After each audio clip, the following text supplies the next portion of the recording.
मुंबईतील 26/11च्या दहशतवादी हल्ल्याचा मास्टरमाइंड तहव्वूर राणाला दिल्लीत आणलं. न्याय कार्यालयामध्ये आता चौकशी होणार. संतोष देशमुख हत्याप्रकरणी बीडच्या कोर्टामध्ये सुनावणी पार पडली. देशमुखांना मारहाण होतानाचा व्हिडिओ कोर्टात सादर, तर पुढील सुनावणी 24 एप्रिलला होणार.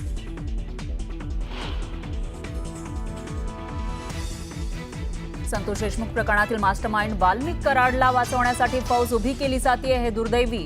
धनंजय देशमुख यांचा गंभीर आरोप.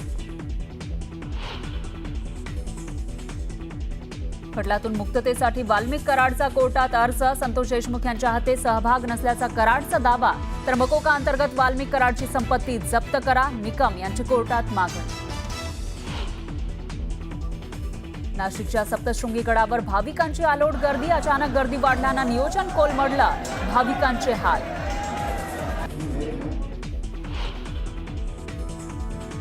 ज्याचा मामा अमरावतीचा तो मंत्री होतोच. शिक्षण राज्यमंत्री पंकज भोयर यांचं मोठं विधान. बावनकुळेंनी सांगितलेला किस्साही सांगितला. नागपूरच्या सीताबर्डी पोलीस स्टेशनच्या हद्दीमध्ये दुहेरी हत्याकांड. जुन्या वादातून वसंतराव नाईक झोपडपट्टीमध्ये दोघांवर हल्ला. पोलिसांकडून एका आरोपीला अटक. आणि मुंबई पुणे एक्सप्रेसवेवर वाहतूक कोंडी. अमृतांचल पुलाजवळ वाहनांच्या रांगा. चालकांसह प्रवासी त्रस्त.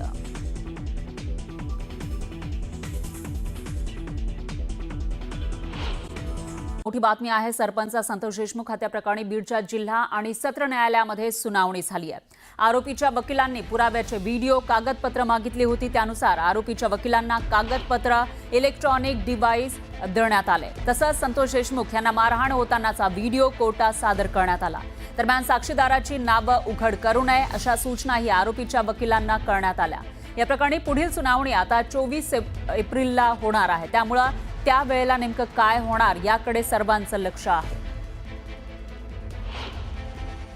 आज प्रकरण प्रलंबित जे होतं ते मागच्या वेळेला आपण काही कागदपत्रांची मागणी वगैरे केली होती. त्या मागणी संदर्भातल्या पूर्तता थोडी कागदपत्रांची झालेली आहे. आता या प्रकरणामध्ये चार्ज ठेवण्याच्या स्टेजला काम आलेलं आहे. आता आज रोजी आम्ही आरोपी नंबर 1 वाल्मिक कराड यांच्यामार्फत डिस्चार्ज ॲप्लिकेशन दाखल केलेलं आहे आणि त्या डिस्चार्ज ॲप्लिकेशनचा सेसाठी आता पुढची तारीख दिलेली आहे. दरम्यान संतोष देशमुख हत्या प्रकरणातील आजची सुनावणी पूर्ण झालेली आहे. या सुनावणीमध्ये आरोपी क्रमांक 1 असलेल्या वाल्मिक कराडनं स्वतःला निर्दोष म्हटलंय. खटल्यातून मुक्त करण्यासाठी वाल्मिक कराडनं अर्ज केलाय अशी माहिती विशेष सरकारी वकील उज्ज्वल निकम यांनी दिली. तर मी निर्दोष आहे, मला सोडा, माझा या प्रकरणाशी काहीही संबंध नाही असा अर्ज त्यानं कोर्टाला सादर केला.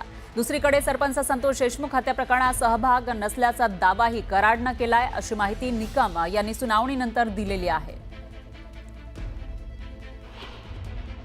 आरोपी वाल्मिक याने या खटल्यातून मला निर्दोष मुक्त करावे, कारण माझ्या विरुद्ध कोणताही प्राथमिक पुरावा नाही अशा तऱ्हेचा न्यायालयात अर्ज केलेला आहे. या अर्जाच्यावरती न्यायालयाने सीआयडीचं म्हणणं मागितलेलं आहे. जे सीआयडीचं म्हणणं येत्या 24 तारखेला न्यायालयात हजर केलं जाईल. त्यानंतर त्याच्यावरती सुनावणी होईल. अर्थात वाल्मिक तर्फे युक्तिवाद, नंतर सरकारतर्फे आम्ही युक्तिवाद करू. आज न्यायालयामध्ये जे कागदपत्र आम्ही हजर केले त्यातला प्रत्यक्ष संतोष देशमुख यांना मारहाणीचा व्हिडिओ, जो सीआयडीच्या मते तपासाअंती असं दिसून आलं होतं की हा व्हिडिओ आरोपींनीच काढलेला होता आणि तो सीलबंद परिस्थितीत फोरेन्सिक लॅबोरेटरीकडे पाठवण्यात आला होता. तो संपूर्ण व्हिडिओ आम्ही न्यायालयात हजर केला. परंतु न्यायालयाला आम्ही विनंती केलेली आहे की या व्हिडिओतला कुठल्याही प्रकारे बाहेर याला प्रसिद्धी मिळू नये. आरोपी वाल्मिक याची चल आणि अचल जी स्थावर मिळकत आहे ही जप्त करण्यात यावी असा न्यायालयात आम्ही अर्ज दिलेला आहे. त्या अर्जावरती अद्यापही वाल्मिकतर्फे खुलासा दाखल करण्यात आलेला नाही. त्याच्यानंतर त्या अर्जावरची सुनावणी पुढे रीतसर होईल. तर संतोष देशमुख हत्या प्रकरणातील आरोपींच्या चेहऱ्यावर थोडीही भीती दिसत नाही, त्यामुळे त्यांना जेलमध्ये कोणती ट्रीटमेंट मिळते हे दिसतंय असं म्हणत धनंजय देशमुख यांनी प्रशासनावर गंभीर आरोप केलाय.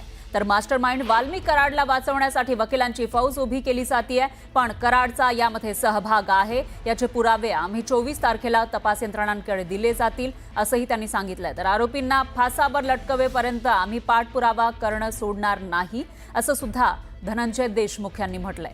धनंजय देशमुख यांच्याशी याविषयी बातचीत केली आहे आपले प्रतिनिधी सुरेश जाधव यांनी.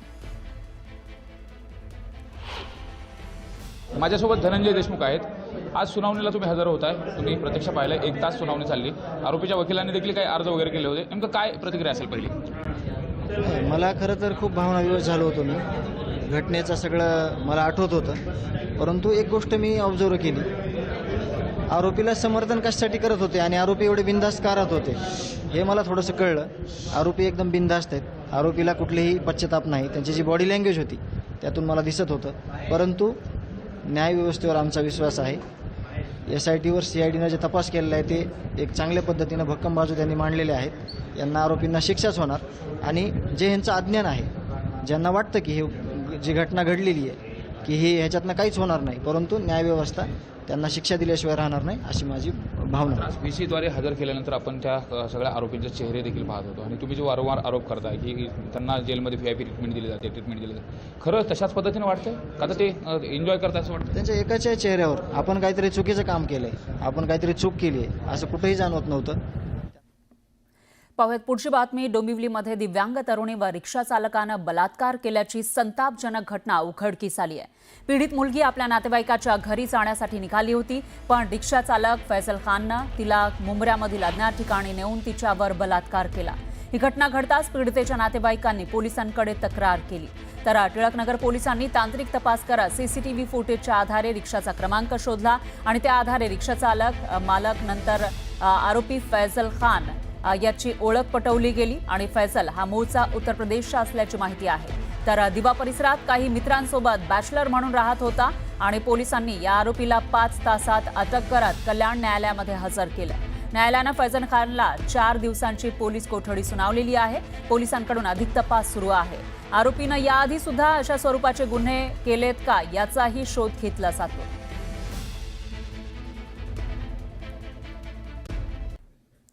ब्रेकनंतर एक मोठी बातमी आहे. एसटी महामंडळातील कर्मचाऱ्यांना पुन्हा एकदा आर्थिक अडचणींचा सामना करावा लागणार आहे. मार्च महिन्याचा वेतन फक्त 56% देण्यात येणार असल्याची माहिती समोर आली आहे. इतकंच नाही तर सुरक्षा रक्षकांना केवळ 50% पगार मिळणार आहे.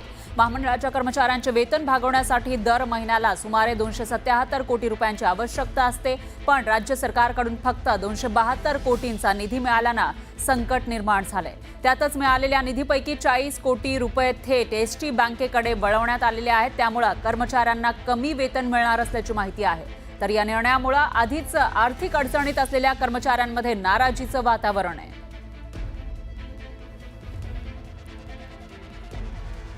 तर सोलापूर ST विभागातील 3800 अधिकारी आणि कर्मचाऱ्यांच्या पगारात मोठी कात्री लावण्यात आली आहे. सोलापूर आगारातील ST कर्मचाऱ्यांनी सरकारच्या या निर्णयाचा निषेध केलाय. राज्य परिवहन मंडळाच्या वाहक चालक आणि कर्मचाऱ्यांचे पगार कमी आल्यामुळे आर्थिक अडचणींचा सामना त्यांना करावा लागणार आहे.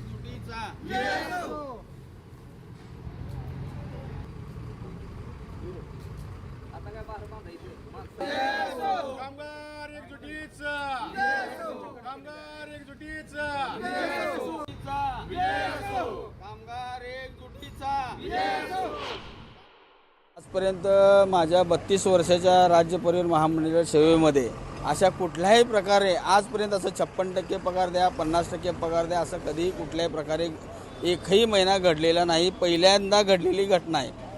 आज इतर कर्मचाऱ्यांना 50%, सुरक्षा रक्षकांना 50% आणि जे हा स्थायी कामगार आहे आणि जो अस्थायी कामगार आहे, रोजंदार आहे, अप्रेंटिसशिप आहे, त्यांना तुम्ही 100% पगार द्या. अशा प्रकारचे चुकीच्या पद्धतीनं किंवा एक कामगारांमध्ये दुजाभाव करणारा हा निर्णय आहे. माझा पगार आता 70,000 येते, त्यातलं आता 30,000 रुपये कट झालेत आणि 30,000 दिलेत. मग आता पुढं घर चालवायचं कसं? आता 32 वर्षात या पहिल्यांदा असं झालं आहे.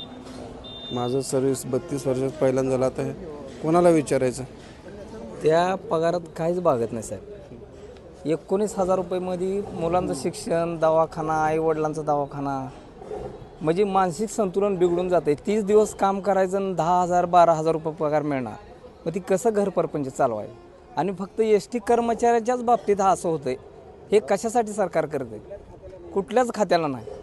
एस टी कर्मचाऱ्यांच्यावर जाणून बुजवून हा अन्याय होतोय वारंवार. सरकार कुठलंही येऊ द्या, फक्त एस टी आश्वासन द्यायचं, त्याची कुठलीही अंमलबजावणी होत नाही.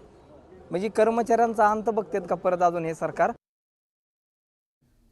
यानंतर एका ब्रेकसाठी थांबणार आहोत. मात्र त्याआधी आमच्या विशेष कार्यक्रमाची आठवण. हा कार्यक्रम सुद्धा एस टी कर्मचाऱ्यांच्या या मुद्द्यावरच आधारित आहे. अर्ध्या पगारात कसं भागायचं, एस टी कर्मचाऱ्यांनी कसं जगायचं, बिनधास्त बोला, मांडा तुमच्या व्यथा. 022-688-2623 या नंबरवर कॉल करा आणि बिनधास्त बोला. संध्याकाळी 5 वाजता फक्त न्यूज 18 लोकमतवर.